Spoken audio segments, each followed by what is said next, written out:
the street, everything you see is real. The fear is real. The danger is real.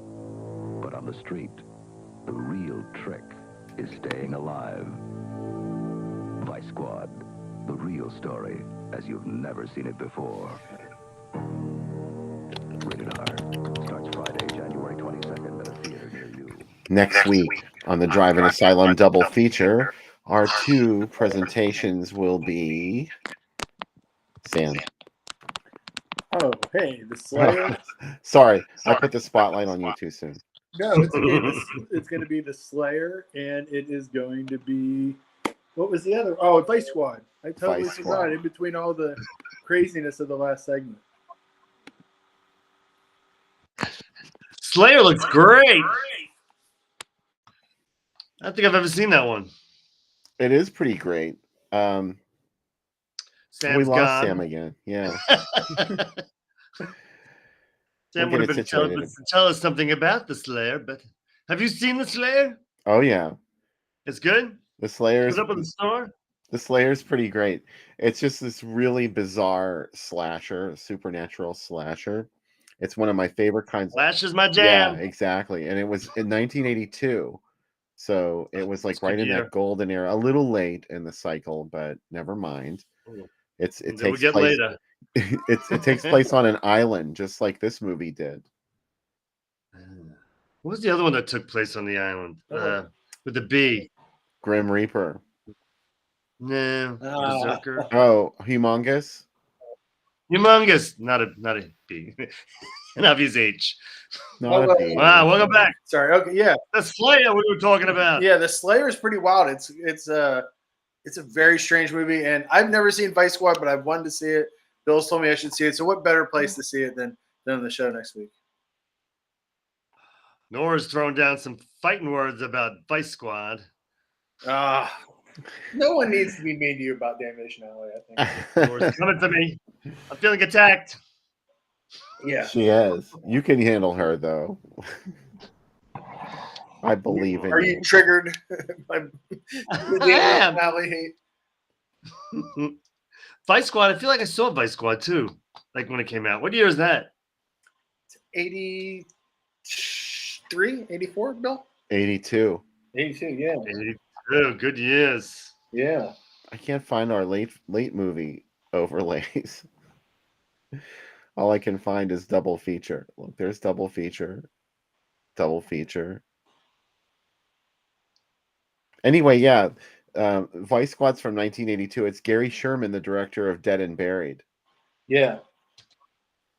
And the Slayer's also from 82. And it was a 21st century releasing movie. So that's exciting. So I'm sure you'll find a lot of good posters for it, Bill.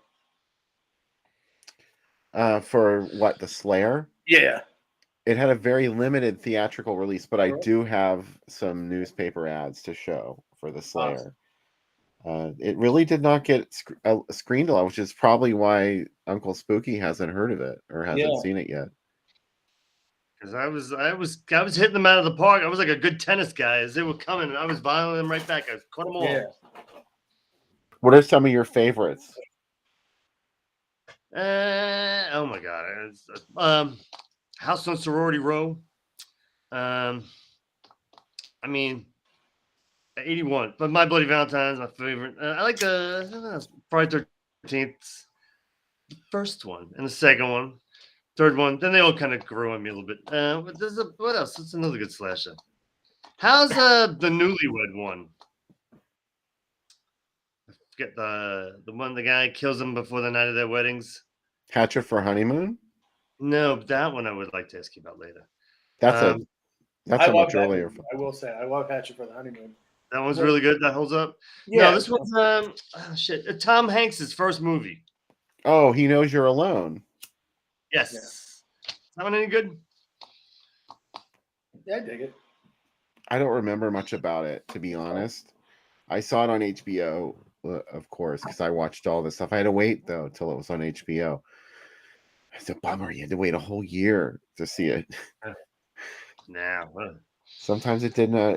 These movies did not live up to my expectations in their early days, especially Prom Night. I remember. overhyped The Burning to myself to a ridiculous degree, Hmm. and I was so jazzed up for The Burning, it could never live up to what I thought it was going to be. I'm My not crazy about The wasn't Burning. like my- Everybody loves The Burning. Yeah, Yeah, I don't know what it is. I think it's the final girl is like kind of this guy. I'm not really like invested in. I like I have a list of slashers. Hold on, I'll get. I love I Hellraiser. like the Prowler, and Mike threw me off my game by making fun of it right away. So Is that one hold up? The Prowler? I really like it. It's kind of slow, but I dig it. It's a slow movie. You're like, oh, okay, yeah, that seems like everything you guys like. That's a great. Mike My, Justice highest making rated- provocative comments. I know I have to back him up on this one. I have to agree. I like My Bloody Valentine better than The Prowler. And when they throw in the effects, did you ever see the My Bloody Valentine with the 80s effects put back in? Yes. So amazing. It's Like so the good. shit they cut out, that guy must have wanted to hang himself because they were gems. They Well, at least hyped they it get in Fangoria, and then you went to. Well, I didn't go to see it. I had to wait till it was on HBO, and I just waited up to watch this movie. I waited a whole freaking year, and none of that shit was actually in the movie. When I saw it, you know how like they do a countdown. It's like Thursday was the 12th, Friday was the 13th, and the next day was Valentine's Day. That was exactly the same dates when I was seeing it. So it's so I saw it on the Friday 13th that came out. It's very just put that together now, actually. But that did happen. What about Hell Night? Little TV movies, but I like Hell Night a lot. It's kind of glossy, but it's really fun. I like that, and what do you call it? The Funhouse came out around the same time, and I really like the Funhouse a lot. Oh, Funhouse. Was the Funhouse? Would you consider that a slasher? It's kind of, sort of. It's not. It's more like haunted, like a dark ride kind of movie, but it has some slasher elements in it. You know why we're talking like this, people? Because we're about to pull it full circle. Why did I say that? Because yes. I just fucking hold on. I just lost it. I had it. What were you just, Bill? What were you just talking about? You mean you and I or Oh, Jaws 2 is like a slasher movie. oh right. I don't know.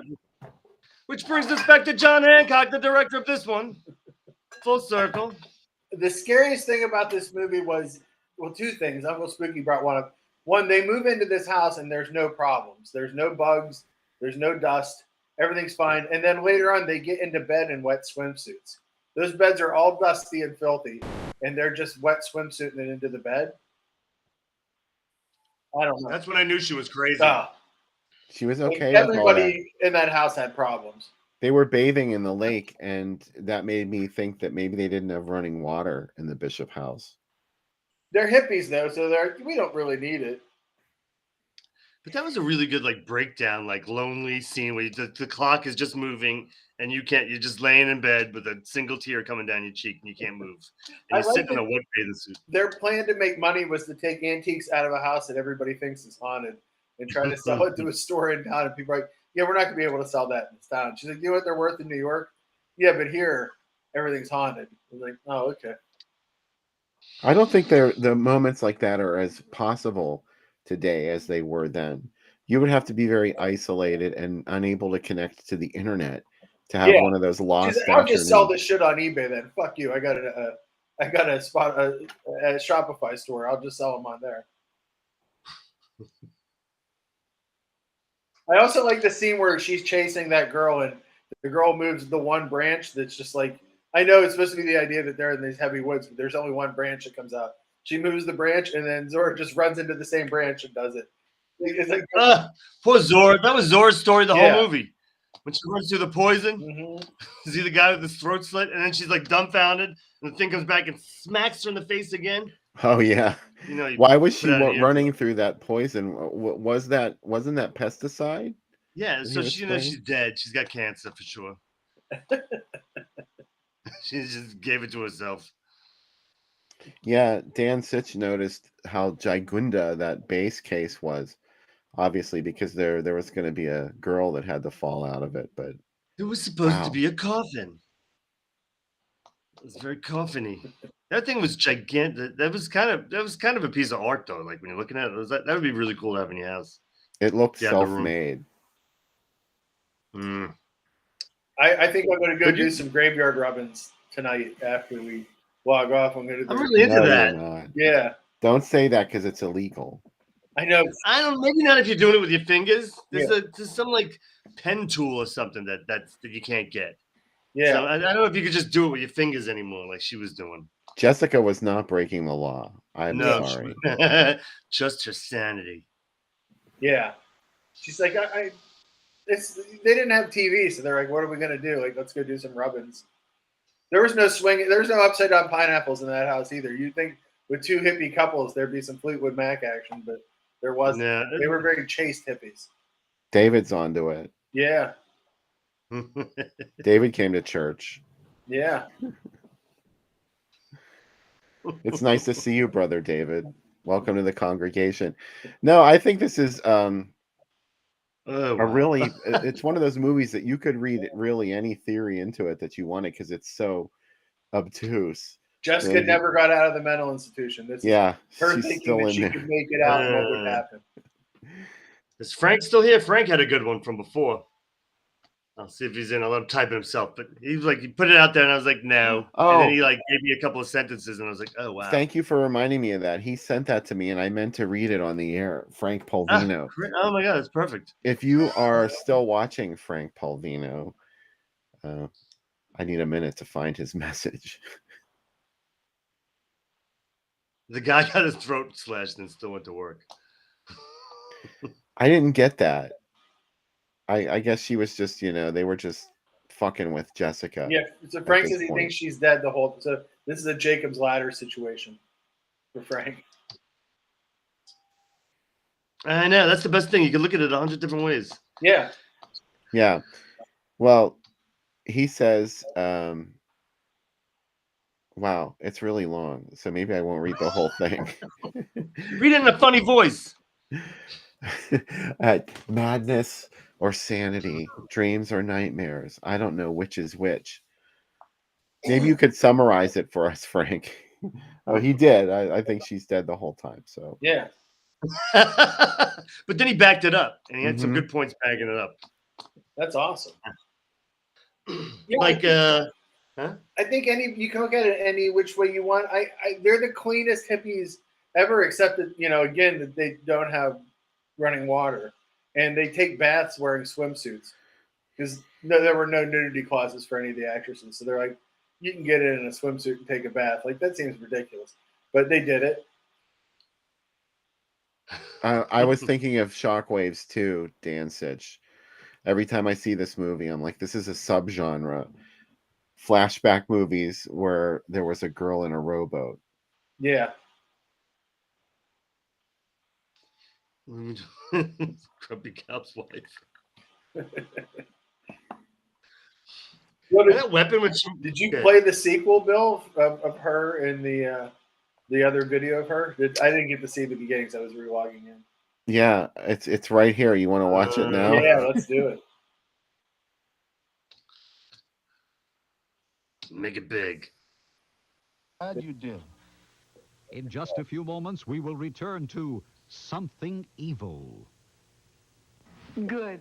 You have a can of Goya beans in the house, but are you tossing them into your salad tonight? Tossing them into your tuna? Adding them to your meatballs? Your soup? Your rice? Good. You're not just knocking them out with great taste. You're giving them fantastic nutrition. High potassium like banana, high fiber like bran, high protein like meat, but no cholesterol. Now, if one can of Goya beans in the house is so good, what if you had the whole Goya beanery? Goya. Oh, boy. I'm more frightened of that commercial than the whole movie we just watched. And the fact that they play it late at night, like during a horror movie. Yeah. Yeah. What a surprise to have that Fright Night bumper on there. Also, this was a VHS tape that I found in Bill's machine. Us coming back to what's his name, that football player there from Benson, or not Benson, from Webster. What's his name? Alex Karras. Alex Karras. Us coming Oh. back to a picture of Alex Karras pointing at the TV. I'm like, oh, Bill finished right here. This is Right, exactly. where the videotape was. You know where my mind is. Yeah, exactly. Janet Oh, Road. I'll call him. Alex Karras was highly influential in my life. Yeah. You're like, I'm so jealous of Webster. He can be my dad. Alex Karras could so get it. George Papadopoulos. Yeah, that was his name on Webster. I hated his wife on Webster, though. Boy, his wife was so mean all the time. Yeah. She forced Webster to call her ma'am instead of mom. I hated that. Oh, scarring. You guys watch Webster? I mean, I did, yeah. I mean, my brother was obsessed with bad sitcoms, so he loved Webster, and so we always had to watch it. So there's one TV in the house. He was stuck with whatever was on Friday nights. I'm like, well, if I watch Webster, can we watch Fridays? I'm sure the timeline doesn't line up. I'm glad David said it. I wouldn't put those beans in my salad. I would. I would put French fries and beans in my salad because I'm from Pittsburgh. French fries, definitely. French fries go in the salad. Beans do not. I was thinking while I watched that, honestly, I was like, garbanzo beans in my salad, yes. 100% into that. I love that they never explained that girl. The girl's just a mute. Yeah. Girl just running around. She's got the scarf. She's got the thing around the neck. So she's been hit by the vampire chick a few times. Yeah. And she's trying to clue her in. She's like, that woman, she's going to cut you. And she's going to drink and you're blood still out of gonna you. have to go to work even though she cut you. You're still Yeah. going to go. And like shaking, trying to get the shaking the information. Jessica got a little scary there. She was like, tell him. She was losing her shit. The end of the movie is definitely kind of very Messiah. We're on the side, at the edge of the water, and wild shit's happening on the waterfront or the beach. Spooky voiceover narrative. Yeah. And I love at the end, like, so Jessica, like, she's killed her husband, but that she's off the island. Like, she's floating away. She's on this boat, and they're like looking at the vampire chick's like, fuck, like I lost her. Yeah. And then it's like defeated to kind of like goes back to the house. Yeah, she was like, wasn't there a voiceover that said, let her go, no one will believe her? Oh, did they say that? That's amazing. Yeah. Man, it's a downer island. Her husband's kind of lame though. I mean, Totally lame. Yeah. What? Jessica's husband was pretty lame. Duncan. Yeah. You know, I felt like it was a long-term relationship. You know, he would put her in the home. She got out of the home. He had to be doing pretty bad at the music shop, you know, because like who leaves a job at the Philharmonic? You know what I mean? Yeah. And now he's got to lug this thing, and they find like maybe an apple farm. So like, let's give it a shot. And then there's this hot redhead that if anybody watches Vanderpump Rules knows what happens. They befriend you. And then they still yell. It's worth noting too that these are vampires that appear in the daytime. Yeah. This is more of a folk horror type vampire because I think I mentioned this on the last program. There was a story by E.F. Benson named Mrs. Amworth. It's worth looking up if you've never read it because it presents the actual vampire legend as opposed to what we've gotten now from movies like where they can only come out at night and you know they sleep in a coffin. Those weren't always part of the legend, and a vampire was a ghost that could possess a living person's body and exist in the living person's body, and they didn't know it. Like when they were sleeping, the vampire would make them get up out of bed and go drink blood, and then after the person died, the vampire could still use their body, and that's when they came out of the grave and at night, and that they would attack people. But there was like, you know, a thing where they walked around during the daytime, and Emily seems to be that kind of folk horror type.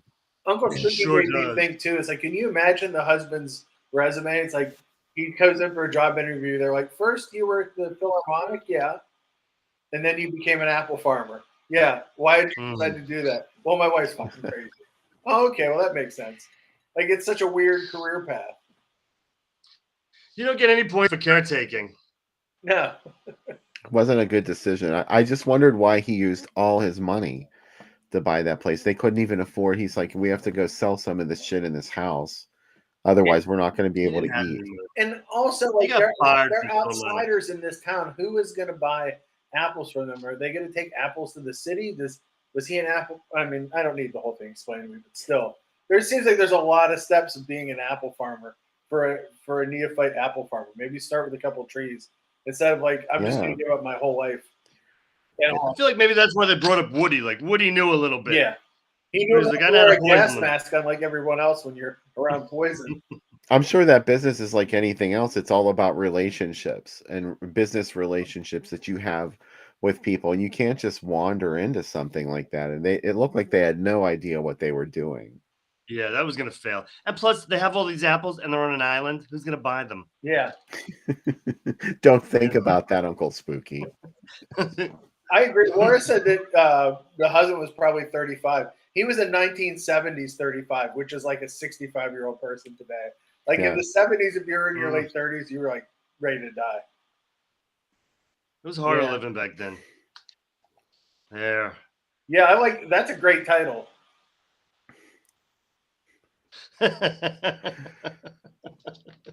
There's another great title. What if she takes that boat to Crystal Lake? It's like, you know what I mean? Like, and she's like escaping, and all of a sudden she just rows over Jason. It was given that it totally gave that kind of like Friday 13th kind of vibe. Like lakes aren't safe. No, That music should have been playing. As a kid. I was thinking that too. Let's sail away, Manipulative tiny music. sparrow.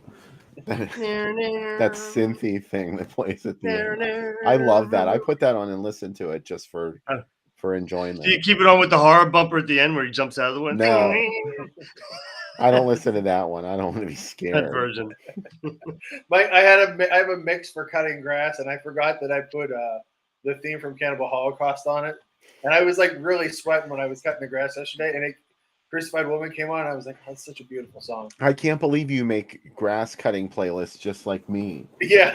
I thought I was the only one who did that. No, I need like something that's like it's some high energy, and then there's some like cool down for the weed whipping, you know, and then like yeah, you got to keep the energy up. Are you driving or are you pushing? I'm pushing. Pushing. I got my self-propelled fix now though, so let me tell you, I'm not lugging that 75, 80-pound beast up a hill anymore. It's taking itself. So I cut grass for an entire season before I realized, damn, this is really hard. Yeah, because my self-propelled mower stopped self-propelling. I got mine fixed, though, and let me tell you, it's a whole different world. For some reason, every neighbor was doing their grass at the same time too. So it was like, you know, like everybody's waving to each other, and it's this like beautiful suburban landscape of people working on their yards together. And I'm listening to Cannibal Holocaust, happy as a clam. Life. Nobody wants to talk to you. Nobody tries to steal. No, we just like kind of wave, and that's about it. I've had a neighbor for a year across the street. Seems very nice. I've never met her. I've waved to her. I've said hi, but I have no idea if anyone asked me. That's all you want to know. That's all I want. I just want to watch my movies, my stories. Don't let her in. Yeah. So what? There was a hearse contest built for this. Sure was. Oh, that seems like the kind of thing they put in the press book, and you're like, no theater is going to do that, but somebody did. I was wrong. Only Mary Claire Costello was there to judge the hearses. But still, I mean, that's pretty great. What's her? Zora Lampert had a Goya Beans commercial to shoot that day, and she couldn't be there. How much do you think she farted after those commercials? It has to be said. I mean, it has to be said. She I just want a supercut of her moving that wall of beans and then just let one go. Sorry, Zora. Happy birthday, by the way. Yeah. Zora Happy Lampert. birthday. Glad the beans are keeping you healthy. Yeah. I love Zora Lampert's performance in this film. It's fucking amazing. And so good. She really makes it so, you know, real in this film. And this kind of material could have gone either way, you know, without the right kind of actor in that role. And she really nailed it. I think she was so good. I agree. Should have been like an Academy Award nominated something for me. For me, this horror. I wonder, was she nothing, right? Pardon Do me? they used to have those, what are those like horror awards they have? The Did they have them back Saturn. then? Did they have the Saturns all the way back then? Yeah. I can't remember what the first year was for the Saturns. This movie was 71. So it would have been like the 72 Saturn Awards. I'm not Yeah. sure what year they started. I hope she got a nod. And look at the reputation and the cult that this film has. There are so many people that list this as one of their favorite. Well, slow burn is a popular term that people describe this film with. And does anyone call it folk horror? I don't know. They did. There's this big 3-hour folk documentary on Shudder that mentions it, that throws it in there and talks like it folklore, like how it weaves into the past and blah blah blah blah blah. You have to watch the doc, but they covered it. Did a Although good job. Woodland's dark and whatever that is, yeah. But what did you just talk about? It just had thought. What were It we has a talking Waltons episode in it. That's what we were talking about. How there's the one Waltons episode that's kind of folk horror in it. They talk about that on that. Do they? Yeah. Yeah, it goes with the Never saw Severn it. put out a box set that had that in it. So I've been watching the stuff in it. Oh. But wow, But if you do have a hearse, I mean, you could have. That would be the time, like to win this contest. It seems like if you had a hearse, if you drove a hearse, you would already be aware of this movie too. So they were speaking to the audience for this movie. If you're, what are you I have to saying? say, Rotten Tomatoes not very popular with this movie. All the reviews there give it really bad reviews. Yeah, I read a lot of shit in the newspaper when I was researching ads for this, and you know what? Fuck them. Yeah, Fuck Bitches. every last person that calls this a bad movie. This is Right. not a bad movie. This movie just wasn't for you. yeah. Wow. It's just, I don't know how you could call a movie. You could say you didn't like it. That's fair, but I don't know why you would call this a bad movie. There's nothing bad about it. I think that it was cheap. In fact, there was another newspaper article that I couldn't find, but basically the gist of it was this little blurb in like an almost gossip column, and they're like, "Oh, someone revealed that the budget for Let's Scare Jessica to Death was $250,000, a paltry amount by today's standards." And I was like, "What? Who cares how much the budget was? I mean, I think they did great with that budget." Fucking knocked it out of the park. Yeah, they did for whatever they had. The opening shot was so moody. I loved it every time they showed the house. It looked kind of super creepy. That style. Laura brought up the Dark Secret of Harvest Home. I really like that a lot, but also it's got Betty Davis in it, so of course I'm gonna like it. Yeah, when he's some weird. I read the book but never saw the movie. Really, the Ooh. TV miniseries is pretty good.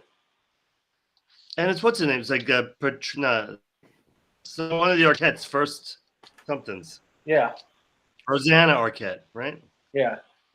I really like. There's a period there where like paperbacks were getting made into TV movies or like regular movies. You know what I mean? Like Burnt Offerings and The Other, and I think those were books first, though. the Other definitely was. Yeah, and I really like The Other a lot. The Other's great. And it's another one nobody, Bill and I have talked about. Nobody talks about The Other anymore. And when the movie came out, they were both huge, but they're just not. It's not really. Did he write? Was that the same author? Tom Tryon. Tom Tryon, yeah, who was an actor before. And he wrote The Secret of Harvest Home too? No, I can't remember who wrote The Secret of Harvest Home. I could, if I had a magic box in my hand, I could look it up for you guys. I thought anything in the whole world to? You're communicating on your magic box. Yeah, my magic box. Magic box. What's the answer, magic box? Yeah, Tom Tryon also wrote Dark Secret of Harvest Home. You're right. Same writer. And it's got Betty Davis, David Aykroyd, no relation, Rosanna Arquette, and Linda Marsh. I agree, John Strikers. Art. Pure art. It's no Damnation Alley. Yeah. with excitement. I gotta say, like, now that we have you live on the air and cornered, I love that there's this crazy reputation that you have for picking Damnation Alley. Yeah. And then not showing up. Yeah. I know you didn't even do the show, and When we he still came back, watched everybody it. was very upset. They're like, he's not even here. Like dropping a stink bomb and Yeah, I know. And we leave took the the room. fun of it. We were like getting yelled at. People were like, that was really bad. I'm like, I thought that was a genius move on your part. yeah. I think it's even better that you did it. I like that you did it more than if you didn't, because it's great. You made you're the measuring stick, and that's the important thing. Really? It's like the child, and for some people, and but more Damnation Alley. So when we show something really challenging, people are like, I liked it more in Damnation Alley, and I'm like, I don't know if that was a compliment or not, but yeah, that's usually the. Is this the same year as the child? Because I feel like there's like a similarity there, and yeah. They were both 77. Now that you mention it, yeah. 77 or 71? Oh, are you talking about Jessica? I thought you meant Damnation Alley.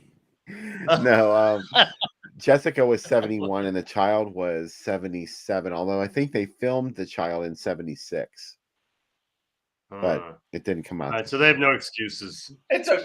I like that you showed it. I applaud that you showed it. Yeah, Damnation Alley. Yeah. And I never even did. I have my own TV show and I don't show it. Yeah. I know. You didn't even do your own show. Like, you didn't capsize one of your own shows by using Damnation Alley. What I love is for a while the truck was available and like they were selling the vehicle, the Lawmaster from it. Yeah. I would love that if I was rich, I would buy it for you so that when you did the show, like we would have you arriving for every episode. I would be so happy. Come out of the Lawmaster. I might just Photoshop that just to have it for myself. Nora's virulent hate for the child is legendary, and likewise for Damnation Alley. Yeah. Nora, what do you know? She knows what she likes, and she doesn't like those movies. The child has, you know what? I never saw the whole thing. I just saw little bits and pieces, but it always kind of captivated me a little bit. And I saw the whole ending once. Yeah. And I was like, the ending was kind of like, I mean, if I was like really young, I could see that being like devastating. You should see the child like I saw it the first time, really fucked up on drugs at one of Bill's parties. No sound and Bill blasting a mix in the other room. And me only seeing snippets of it and just being afraid of it because I was so high. That's the right way to see that movie. And then you have flashbacks to it every time you see it. And then you're like, I love this movie. And so that's how to see it. I would put stuff on in the living room at my Halloween parties, but I would turn the volume down and the stereo would be up, like blasting whatever playlist I had. That's right when I first started drinking again, too. So I remember one party of yours used to have that bathroom that you could see people out of almost, but people couldn't see you. There was a hole in the ceiling that you could see into the bar. Yeah, and I remember I was so drunk I was trying to hold myself up on those walls. And I looked out and saw people, and I'm like, can they see me? And I'm like, I'm just going to go out and sit on the couch and try to be as quiet as I can. It wasn't possible. There was a shelf there, so no one could have climbed up there and looked at you while you were peeing. I just went out and like held myself up and then sat on the couch and watched the child. And it was great. God. That sounds perfect. Yeah. It's like a perfect way to see it. Volume down. Yeah. Volume down. The sound design is one of my favorite elements of the child because it sounds like an old Halloween record from the 70s. Yeah. Everything about it is so crackly and creaky, and those library sound effects, I love it. Yeah.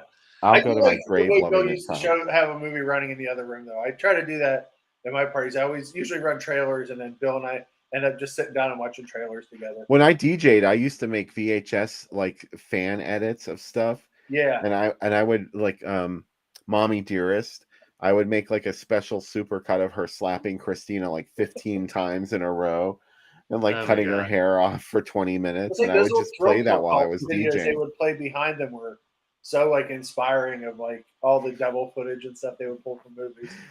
It was great though, because I was spinning an after hours club with it, and I would play those videos at it. And like after a certain amount of time, there would be all these people gathered around the monitors watching the Mommy Dearest stuff happen. They're like, look, she hit her 20 times in a row. Yeah. That must have been so satisfying.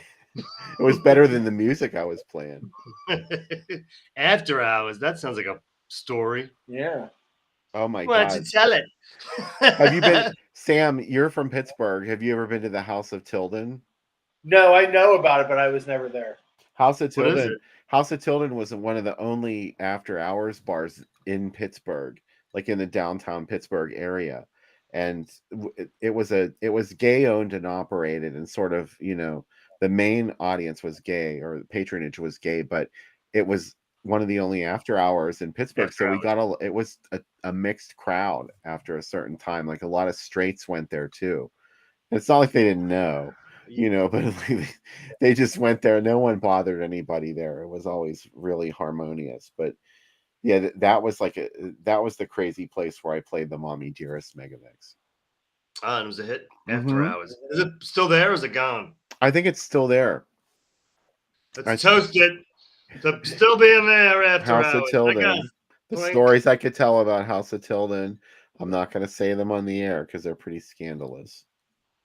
Yeah, you got to I cancel I your will talk about another after hours place though called Anthem. I used to spin at the Pittsburgh Eagle. I know the Eagle. I've been there before. You were at the Eagle. Yeah. We got like sort of like a very small straight crowd at the Eagle, and like mostly it was like straight girls that didn't want to be hit on by guys. They just Yeah. wanted to go out and like dance at a bar, and like they would show up and they would just but then after the bars closed at 2 in Pittsburgh, and across the street there was this illegal after hours called Anthem that was in somebody's old house, and it had been like the entire inside of the house had been whitewashed white, and there was a bar, and the upstairs rooms were all whitewashed, and they had furniture up there, and it was totally Studio 54. There'd be like people cutting up coke on a board and doing it right out in the open, and like people having sex in the corners, and it would go on. It was illegal, and it went on till like 6 a.m. So like from 2 to 6 a.m. I would spin at Anthem across the street. It was only for maybe like 6 months. That sounds like a great gig. It was fun. Man. But you learned a lot. I was I just don't sitting home watching Saturday Night Live and date night TV. What did I know? This whole other world was going on. I played guys lots both of code for it at Anthem. Vince Cornelius, were you there? What were you gonna say, Uncle Spooky? No, ADD kicked me in already. It's gone. Oh, did you guys live near each other growing up? No, Bill. I lived in near Ohio growing up, but I met Bill. I think we met probably like 92, 93, maybe 90. Ooh. No, it was in the later 90s, like Yeah. 97, I think, is around Yeah. when we met. Yeah, Like 25 years you think you know each other? Yeah. We weren't always really all that close though. Sam was just, he was a friend of a friend, and I would only see him when we were with this mutual friend. And then maybe like 10 years ago, Sam, right around the time you got Soldier to move into my house, like that was when I started seeing more and more of you. Yeah, because I think we realized that we had a lot more in common than just. I think we knew we had some music stuff in common and some stuff, but then we really started hanging out, and then Yeah. And then now we talk all day. Throughout the week. Yeah. Like finds like. Usually at 3 a.m. Yeah. But we always had great conversations when we did talk, But I know that one of my ex-wife's friends knew you too. Her friend Missy knew you from you spinning too. So that's also how she knew you. Maybe she was at Anthem. You remember Missy? Yeah. So yeah, you remember Missy, Bill? I don't remember Missy. No. I used to go dancing with a friend named Missy, but it couldn't be that same Missy. No, she was a blonde girl with a lot of tattoos. That's not that Missy. It's my ex-wife's ex. So there you go. Oh wow. Yeah. Yeah. Layers upon Yeah. layers. Boys that like boys that like girls that like boys. It's like a blur song. Always should be someone you really love. That's a really good song, actually. It Oh really my is. God, that's been in so many playlists over and over again Yeah. in my life. You know, the Pet Shop Boys did a remix of that. Oh, really? I was really into the Pet Shop Boys, like in the early '90s, and they did that's how I got on to Blur. Oh, They okay. did a Blur remix, and I was like, oh, I like this too. You want to see what I got in the mail this week, Bill? Mm-hmm. Woo! Yeah. A lot of stuff. This is a stack. These are all white labels, but there's some really cool stuff here. So Ooh, white labels. white labels, like What's white labels mean? So Arrow is putting out Mallrats on UHD, which is pretty cool if you like Kevin Smith movies. The actual package that it comes with is really nice, but they just sent me just the discs. Oh. Please. The game trilogy, which is the Killing Game, the Execution Game, got those. Those are also from Arrow. From Radiance, Red Sun, which is a spaghetti western, but with martial arts elements. Warriors 2 from Arrow. And then they sent me the Franco Nero Mafia set, which is 3 movies, and that's coming out from Radiance. And the one I'm most excited about is the Empire Pictures box set, which comes with a video store card. I think they stole that idea from somebody. But it's got the Dungeon Master, Dolls, Cellar Dweller, Arena, and Robo Jocks, all for the first time on Blu-ray with a shitload of extras. And David Ducatu did the David Dakota, I already say it wrong. He did the I love how every time he says his name, it's different. yeah, I know. But he did the commentary track for Dolls, which is pretty interesting. So there's a ton of extras, and it's really Dungeon Master has the European cut Rage Master, which has never been released in the U.S., which is pretty exciting. So I'm hoping they do a couple more of those Empire stuff. So and Vince, I have been pushing companies to do a Thunder Warrior box set like you wouldn't believe. The other thing I wanted to bring up is Cauldron Films is releasing 3 new Italian movies this week. The one is it's a different name, but it's Phantom of Death, which is a Sergio Martino movie that has Michael York as a killer that ages 100 years overnight and decides to start killing people. It has Edwidge Fenech. It's the only movie of hers that came out in America that has her real voice in it, and it's not dubbed. And what's her name? Edwidge Fenech. She's in a ton of Giallo movies. And she's always dubbed? Yeah, she's always been how's she dubbed in sound? American movies. But she's not dubbed in this. And Donald Pleasance is in it. And there's a scene where he wanders the streets of Rome screaming, "Bastard!" He's a bastard for like 5 minutes.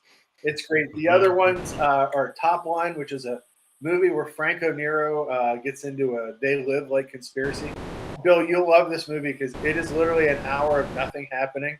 In the last 15 minutes, a ton of shit happens. 2 Terminators attack them. A bull fights a robot. I love a bottom-heavy movie. Oh, yes. And then the girl in it, who was a former Miss Sweden, turns into an alien. And his ex-wife turns into an alien.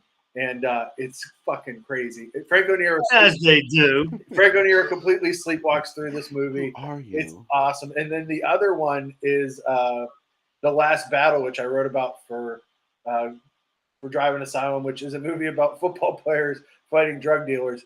And it has the most amazing scene I've ever seen where someone puts a grenade into a football and punts it into a helicopter and blows the helicopter up. It's fucking great. Ernest Borgnine's in it. It's got a crazy, a cast of superstars. And by that, I mean people that were doing Italian movies at the time. And it has a lot of the Miami Dolphins in it. This isn't the days when the NFL wouldn't let, now they wouldn't let you be in a movie, but back then they're like, fuck it, do whatever you want. So it's pretty great. So those are all out from Cauldron this week. And man, they have a ton of extras. And their stuff's really, really nice. But they're picking some really weird movies that I never thought The Last Battle. I've had a bootleg of it for years. And the fact that you can buy an actual copy of it in the US is so awesome. But Bill, Top Line, I got to tell you, is really great. But the first hour is going to the only other good thing about the first hour is George Kennedy shows up as an ex-Nazi. He's literally in the movie for 45 seconds and he's dubbed. And they dubbed him with a really squeaky voice, which is awesome. but it's You know, I'm a sucker for that. George Kennedy's almost your type, I think. He's a little bit too old for me. Younger, like airport. George Kennedy in the airport Yeah. movies. The airport George Kennedy, though, I think younger airport George Kennedy, maybe. Maybe. Cool Hand Luke George Kennedy. Definitely. Saving the day, Yeah. causing trouble. Cool Hand Luke, George Kennedy. Okay. Yeah. He I've could never hit seen it. Cool Hand Luke. Yeah, and he's mean in that too. So yeah. Yeah, he's really mean in it, right? He's like an Yeah. asshole. Yeah. Here's some ads from the Bangor Drive-In for this that I ran on Groovy Doom recently or are upcoming. Dropout wife. Yeah, Cynthia is Ray Dennis Steckler. Oh. That's a Ray Dennis Steckler movie, and I've never seen it because I'm sort of illiterate in this like sort of pornish genre. I've seen a couple I have of seen things. Cynthia, but I have not seen Dropout Wife. Yeah, this is sort of undiscovered country. This is porn, 70s porn, and kung fu films are sort of undiscovered countries. I'm interested in both of them, but I don't know a whole Let lot. me walk you through the world of 70s Yeah. roughies. I need a Are sensei. these separate movies or the same? Separate. Okay. This is a double feature. Man. But one's a kung fu. No, they were both porn. Okay, good. I just meant in general, like porn and kung fu movies are movies. Those are genres that I want to see more of, like the 70s movies when people were making porn and it was still, they were still attempting to make an actual movie instead of just like Emmanuel flicks. Yeah, Yeah. exactly. Somebody wants to buy me that box set. I mean, I won't say no. Mm-hmm. I might like Don't Look in the Basement a little. You might. I've heard. This movie may be engraved on my DNA. You like this movie? I love this movie. Yeah. I fucking Really? love Don't Look in the Basement. Oh my god! We just watched the trailer for it. It was like on like what is it? I got it right here. Video Nasties. Yeah. Mm-hmm. And it was in the don't section, so it was like one don't after the other. Don't Look in the Basement changed my life. This was sort of like my touchstone film into grindhouse style movies. Up until that point, I had only been, there's a certain element of horror. Now it's elevated horror. And Yeah. This isn't the one with where the guy's burning the people. No, that's Don't Go in the House. Don't go to the house. Yeah. Okay. Don't Look in the Basement is like a 1973 grindhouse sort of movie about an insane asylum. But this is sort of like the anti elevated horror. This was my touchstone film into that, where it was sort of lowbrow and it was very low budget and it was overacted to almost like a Grand Guignol kind of level. And I hadn't seen anything like that up until this point. I'm sure there were other movies. I mean, it's not like this was the first movie of any of its type, but for me, this was the first because I saw it on WOR late at night or Chiller Theater late at night. Bill Cargill, Chilly Billy on Channel 11 in Pittsburgh showed it. Chilly Billy, amazing. Did it ruin you a little bit? Absolutely.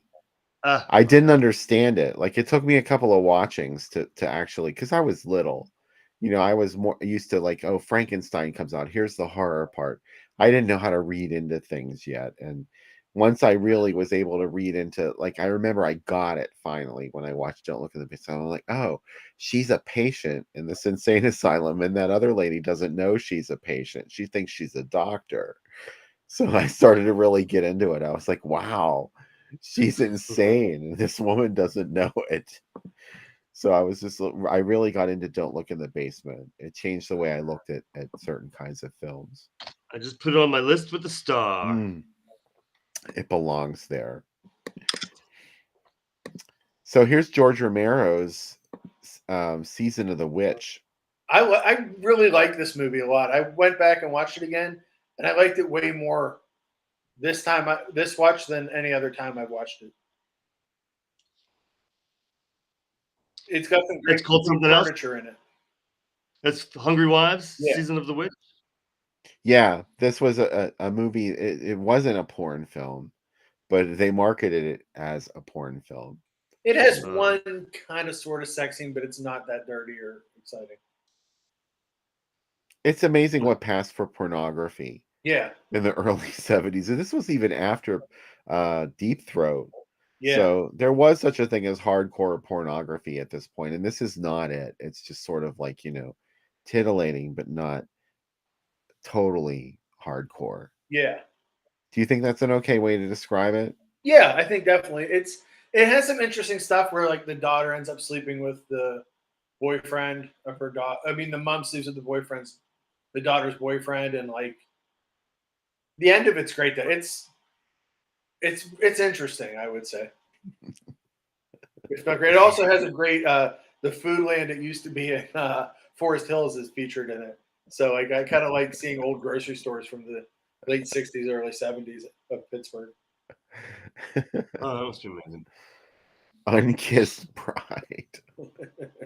That's a bedtime story, but not for children. Blushing color. Heterosexualis. It's just all red. Heterosexualis. I've seen actual like press book ads for heterosexualis. Wow. So was this porn? Was this drive-in like just a big sex den? Just showing porn on the big screens? The Brewer Drive-In was not exclusively porn. They would and this is softcore porn. Like notice Hungry Wives is R-rated. The other two movies are probably R-rated too. Yeah. They were just like one of those like Playboy Channel things, But it seems like they're pushing for like a sexy night. Yeah. Yeah. That's what they sold their tickets for. Here's another Brewer Drive-In. This is from the same era. So they were doing horror films and In Cold Blood, which is practically a fucking art film. Yeah. and then an Amicus movie. Triple horror show. I don't know if I would call In Cold Blood a horror film. I think Truman Capote would be scandalized by this. He would be like, no, and no. Wow. I'd go to the Brewer. Oh, yeah.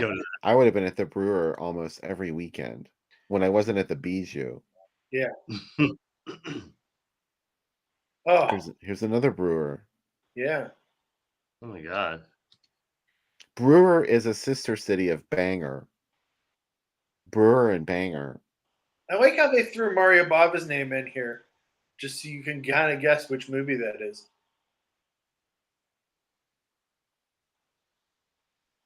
Sort of. Maybe you could guess it. It's Kill Baby Kill. Yeah. Which one? Curse of the Living Dead? Yeah. Revenge of the Living Dead is the murder clinic. Uh-huh. And of course, Fangs of the Living Dead is the film with Anita Ekberg, where she's where she inherits a castle full of vampires. And a queen of the vampires, or so she thinks. Yeah. She a nun in that? No, that's the Killer Nun. How's that? Awesome. We did that on the show. Really? Yeah. Killer Nun? Yeah. I saw the trailer. It looked pretty jaw-dropping. Oh my God, there's a great scene where she like stomps on this old lady's dentures. Oh, no. Yeah. I'm laughing just thinking about that scene. Happy Mother's Day. Yeah. And the poor old lady like suffers practically a nervous breakdown, and she's in bed for 10 days after it happens. With no teeth. With no teeth. She destroys her dentures. Mm. This is the one. Look at the bottom with that disclaimer about this guy that was in a mental hospital after watching this triple. Yeah. Are you kidding me? You were in danger if you went to see the Orgy of the Living Dead triple feature. It is reported this man now resides in a mental hospital as a result of a showing of this triple horror program. Well, I guess there's three, right? Because of this he might break out during this movie. Yeah, because of this tragic event, we were providing a free insurance policy. Anyone entering this theater without this insurance policy does so at his own risk. Wow. Yeah. We do not. And they should have totally had a guy like that dressed up, like walking around the. Oh, they should have him try to break in during the second movie. It's like checking people's doors. It's like the incredible creatures that stopped living. They would That's a Ray Dennis Steckler thing. yeah, they would send out people in masks at one point during the movie just to run wild through the audience. That's the best thing in the world. There had to be assholes that knocked those people out I'm sure. as they ran through. Oh, If they didn't, there'd be more. yeah, They'd still be doing that. This is beautiful. yeah, This is a good book too. yeah, I never read the book. It's Richard Matheson, so you know it's good. yeah. It's gotta be. They didn't. Now this one, for the sake of your sanity, great isn't true, but there is no insurance for this one. So Cinema 2. In the early 70s, people were worried about mental next illness. drive-in bill selling insurance policies against sanity. I think it's a great idea. Look at that skull. Does that look Yes. familiar to you? Yes. That's actually the Groovy Doom skull. Ah. Yes. I actually got it. I got the Groovy Doom skull from the newsprint ad for Black Magic, a kung fu film. Yeah. But Black Magic's artwork got it from this skull, and they just sort of like ramped up the contrast, and it turned into like that Groovy Doom skull. So I just clipped it and used it. Nice job. Good clipping. I love it. He doesn't have a name. I need a name for that skull. Oh, he does need a name. But sit on it. You don't just name him. Sit on it. That's his name? Oh, no. Sit on it. 43 countries. 43 fucking countries banned these movies. Oh. Yeah. And they're only rated R in America because fuck it. Yeah. Yeah. You can see them without a single cut. Not a single cut. We're doing it. What terrible things did they do to their beautiful young victims in the Room of Chains? Imagine in blazing color. Someone took a date to this, like, I'm going to take you to the drive-in. We take you to Room of Chains. Yeah. Oh my God. We went to see this great movie last night called The Room of Chains. Yeah. The Tales from this Crypt skull was different, Lee Traina. It was just a little bit different. Yeah.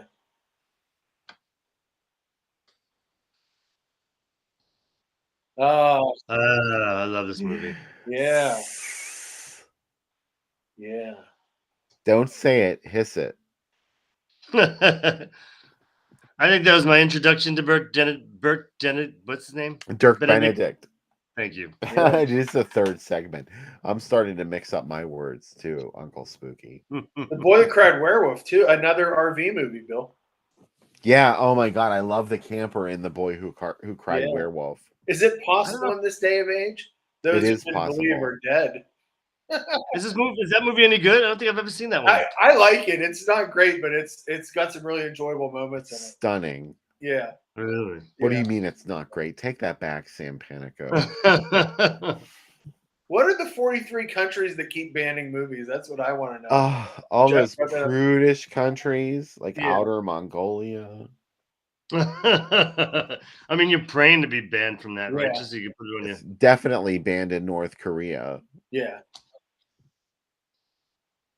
They don't tolerate video nasties there. Look at this one. This is really sleazy AIP realness right here. That's the Death Master. He's no other vampire. He's just the Death Master. This is not the third movie. It's not the third Count Yorga film. No, it's the Death Master.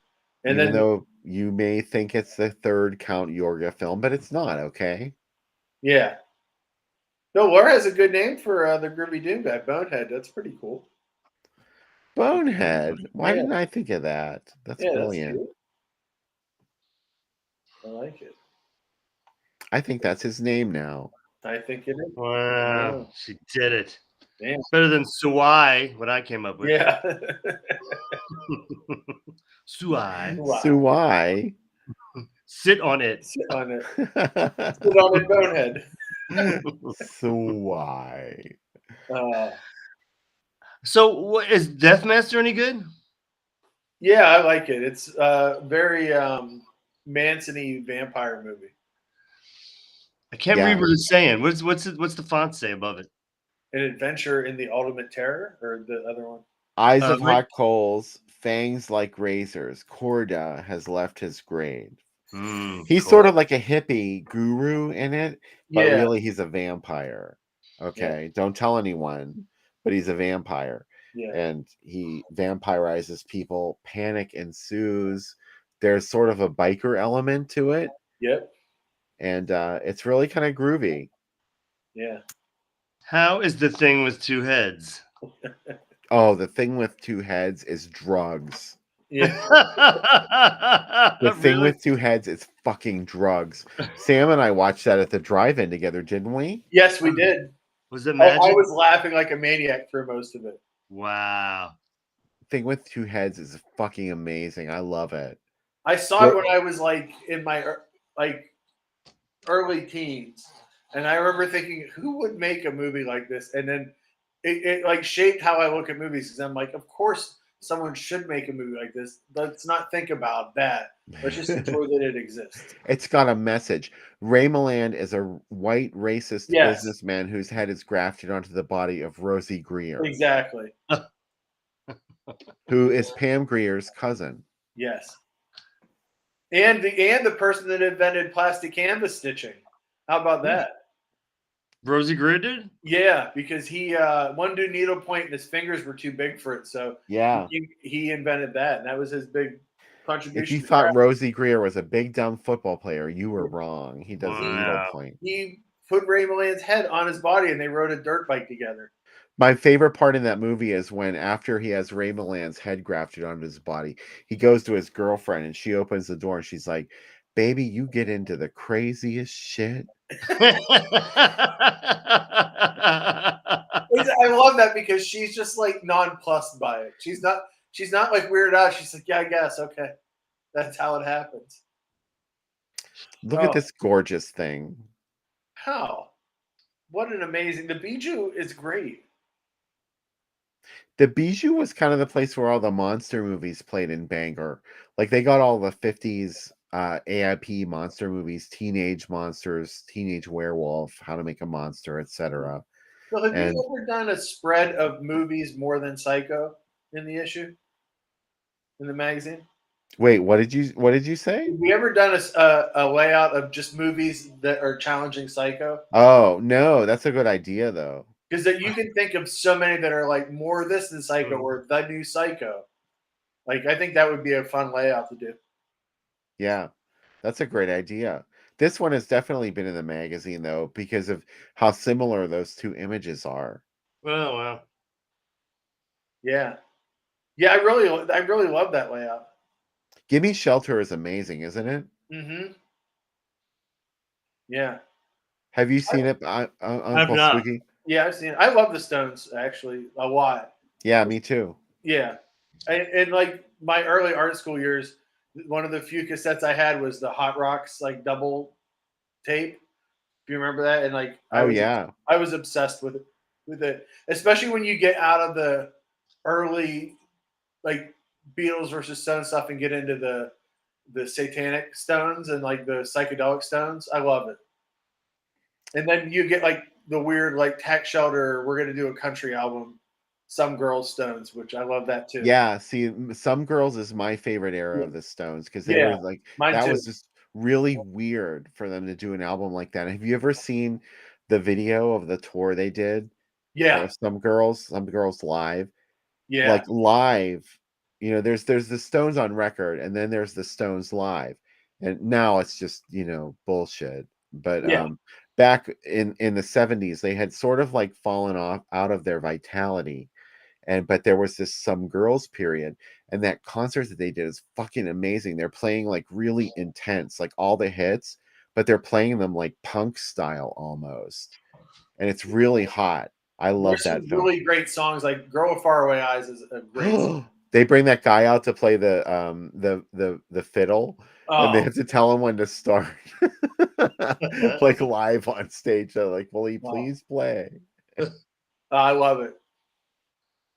Yeah, I love the fact that they're all just like they've been through all the craziness of the end of the '60s, early '70s, and Altamont, and they're just like I just do a country record and record on an island. And That's Gimme Shelter? No, Gimme Shelter is it's a documentary that was made about Altamont.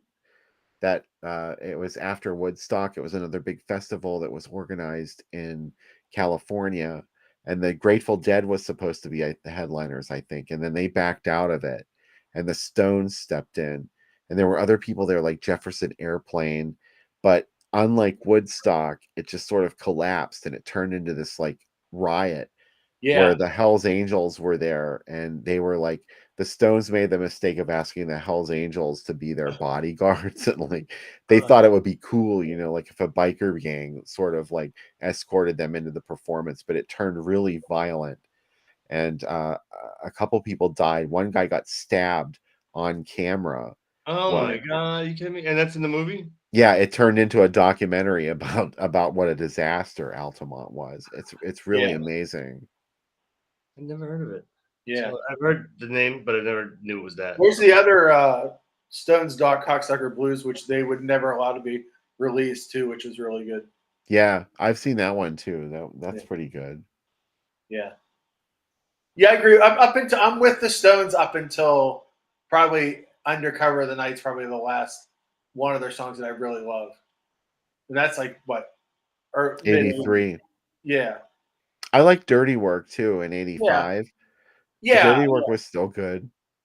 I'm good till like about 85 to 86, I think. Yeah.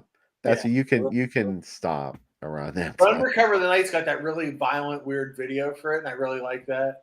And Too Much Blood. Yeah.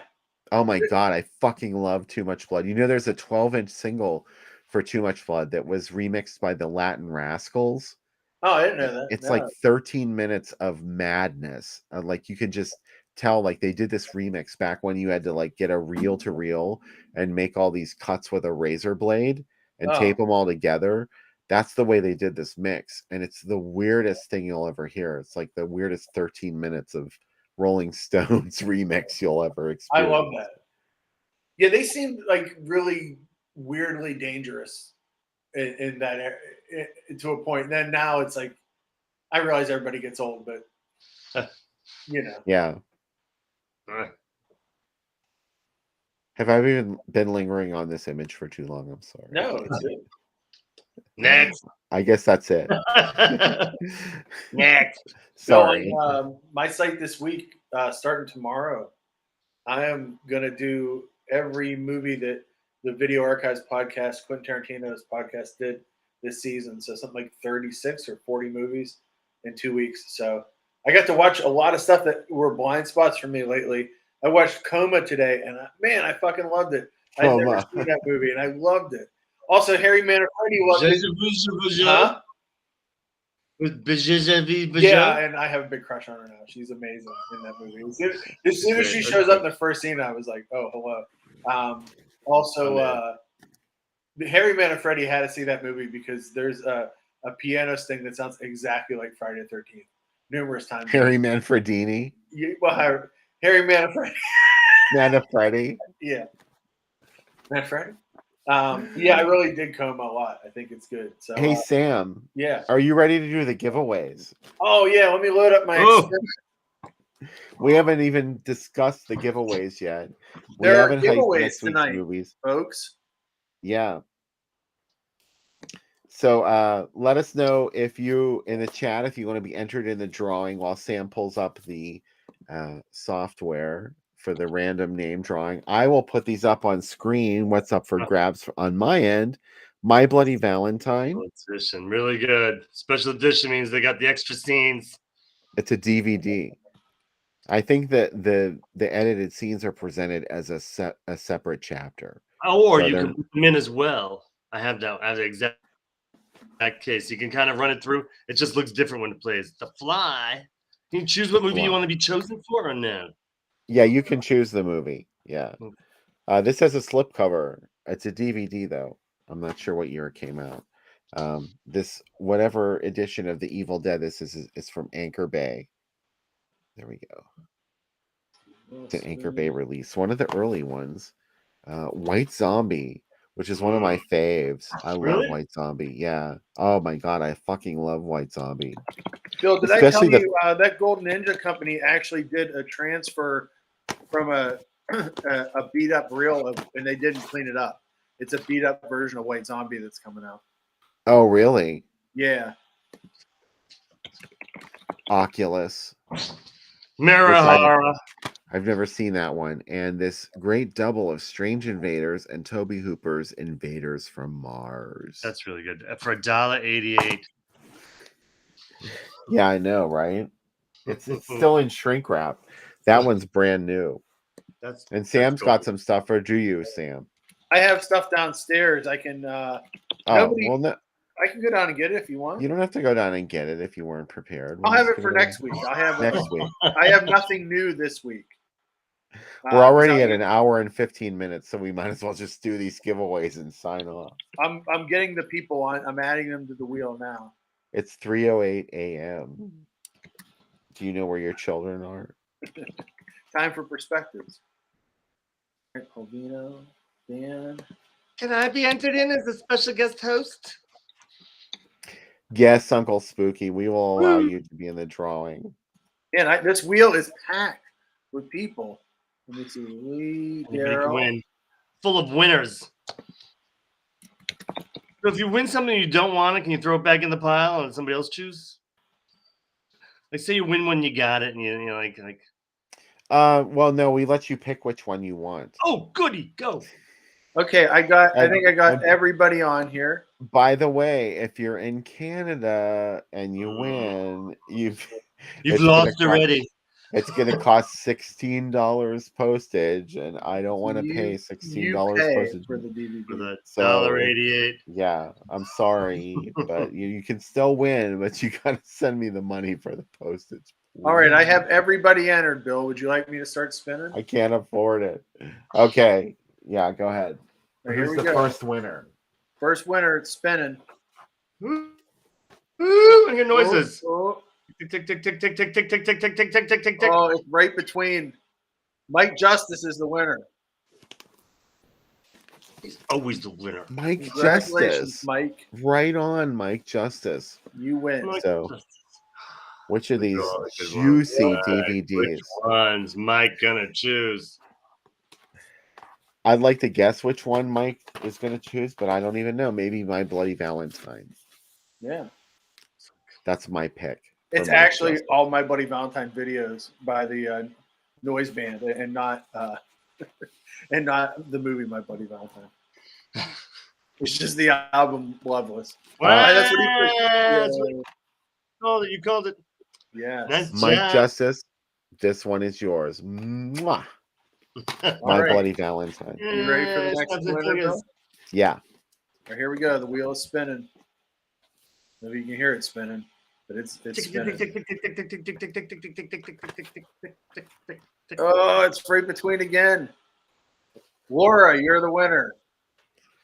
Laura. And Think remember of to Laura. send- I know that. Oh, I know she'd want it that way. Tell Oh. us what way you want it, Laura. Which of these juicy DVDs releases are you most interested in me sending you? Come on, Fly, Laura. Evil Dead, White Zombie, Zombie, Oculus, Oculus. and this double feature of Strange Invaders and Invaders from Mars. White Zombie. She's She wants White Zombie. Mwah. Great choice, Laura. all right. Here we go. The wheel is loaded. Are you ready? Yes, 4 more left. Ben. Our Uh-oh. viewership has surged to 31 people. Lee. Nothing like a giveaway. Lee is your winner. Lee, which Lee. of these 4? I bet she's going to go for Oculus. I just bet. Oh. Wow. No. Oh, yeah, Oculus is a mirror movie. I forgot It about is. that. It's not Mirror Mirror though. I watched all 4 of those this week, and man, they get real bad by the 4th one. How's the Yeah. first one? First one's great. It's Mirror, awesome. mirror? Yeah, I really like the first one. Mirror? It has a great goth heroine in it. Laura's choice- thinking. Laura the can't choices of- decide. Oh, no, leads. The Fly, Evil Dead. She has the choices: The Fly, Evil Dead, Strange Invaders with Invaders from Mars. These are the other ones, and Oculus. What would you like? The Evil Dead is the Anchor Bay release. I'm not sure what year it's from. She said, "Well, she'll take Oculus." Okay. So good at this Oculus. game. Here we go. We got 3 left. I'm spinning the wheel. Oh my God, this is so exciting!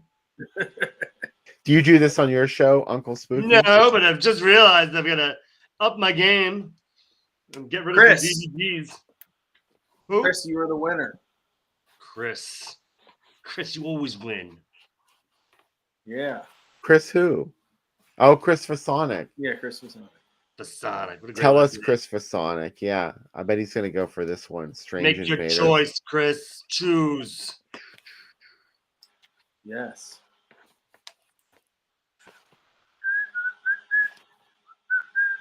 Midnight Double Feature. Great pick. I was right. I love those sets. All right. There's Here we two go. big ones still at the end. Oh my God. Oh my God. Oh, the wheel's getting a little crazy. It's Uncle with a K on the wheel, right? Just checking. No. Daryl, you are the winner. And yes, I spelled Uncle Spooky with a K. Just checking. You yelled at me one time, and I've never made the I mistake. didn't again. yell. You rebuked me strongly, and I have never done it again. That's my game. That's my No, it's good. That's dance reaction. Branding is very important. yes, Uh-huh. yes. So who won again? I can't remember. I deleted. Who won? I deleted their name. Daryl. Daryl won. Oh, Daryl won. Okay, Daryl. Daryl. The Fly or Evil Dead? The Fly. He Called took it. the fly. The Fly. He Return of the says. Fly. All right. Oh, what? Kissed the wrong one. Ready for the last one in the Wheel of Names. Who wins the Evil Dead? Here's who could win: Steve, Anchor John, Bay. Nora, Jeff, Noel, Tim, Frank, Dan, or Uncle Spooky himself. The wheel is spinning. Ooh, the last prize of the night. It's stuck between. Steve, you win. Steve, you're a winner. All right. Steve, Be nice. you win the Anchor Bay Evil Dead. And yes, someone mentioned earlier about buttons being included. I did include buttons and coasters with every single DVD that I sent out this Oh week. my God. Oh my God. Yes. My coaster. Uncle Yeah. Spooky. With a special note on the bone. All right. Far out. No, Big I news. forgot the other big news this week. I'm guesting on a podcast this week. The Oh, yeah. Jalo of the Month Club, and I will be discussing. I'm not allowed to say what movie it is, but I'm allowed to give hints. It is one of. There's only, incredibly, for a culture obsessed with sequels, there's only 2 sets of sequels in all of Jalo movies, and this is one of them. And this is a very late in the game one, and this will give it away. But this actually has real bands in it, unlike a lot of movies. So it has Huey Lewis in it, and Frankie Goes to Hollywood in it. So super excited about that. And it's a sequel to another one, and there's actually 3 in this. And both the other series that it is not, that are sequels are What Have You Done to Solange, What Have They Done with Your Daughters, and Red Rings of Fear. Those are the other ones that are sequels, but no other Jalo are sequels. So super excited to talk about it. And if you guys haven't listened to that podcast yet, it's really great. She gets really deep into films, and especially these. And I'm also going to be talking about 80s Jalo and what are some of the weirder ones. And man, there's a lot. So I'm excited. So there's a lot of advertising tie-ins to this movie I'm going to be talking about too. So I've been doing a ton of research on it. And if you're not doing anything Tuesday, come on over to Uncle Spooky's Spookorama, where I'll show The Collector. I've never seen it. There's a sequel to that too, and it's pretty good. That's the first one. Collector is a sequel, I think.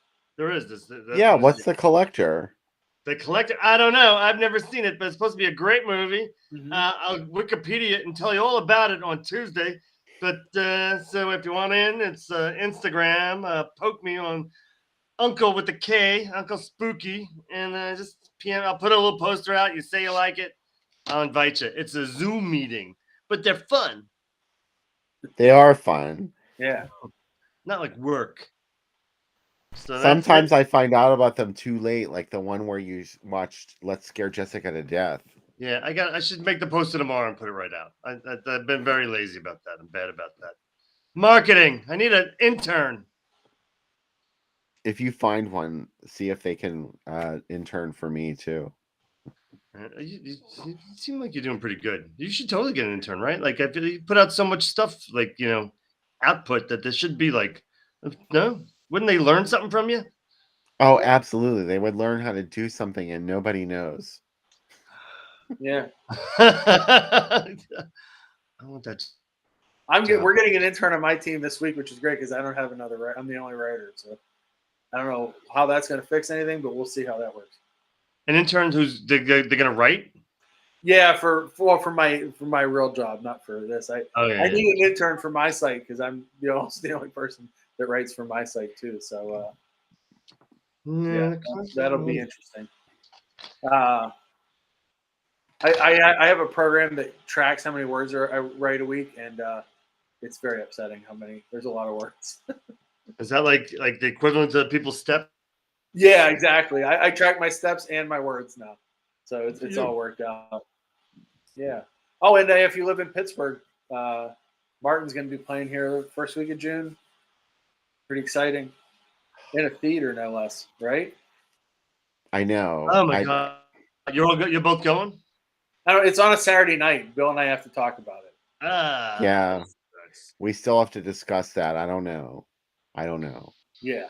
But see, there's a Q&A after, and I feel like it would be a really cool thing to go to and do stuff. Helmet. Yeah. If you're gonna take a night off. To be announced. Yeah. It's still Bill and I just planned this next week's movies. While Uncle Spooky got to see a glimpse behind the scene of how the movies are picked. It's just Bill and I very intriguing. The thought, the all the movies that got voted off, you just saw it. It was very brutal how it went down. It was brutal. Yeah. Next week we're gonna watch The Slayer. The Slayer and Vice Squad. Yeah. Gary Sherman's Vice Squad. It'll be a double feature next Saturday night at 8 p.m. Uncle Spooky, thank you so much. Thanks for having me. Maybe I'll pop in the chat. I've never seen The Slayer, so maybe I'll watch it with you. I think you'll really dig it. It's pretty wild. The trailer looked great. Yeah. I hope you will. Thanks for having me.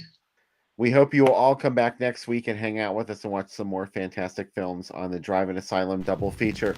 Be safe, be well. Come back and hang out.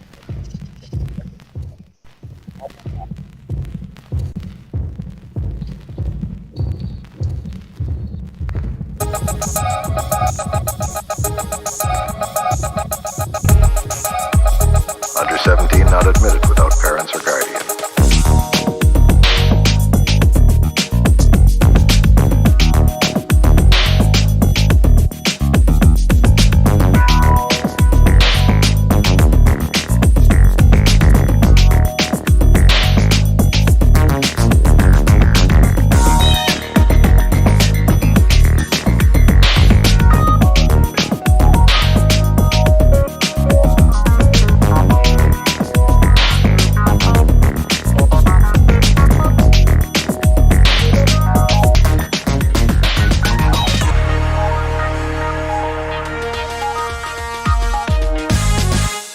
Under 17 not admitted without parents or guardian.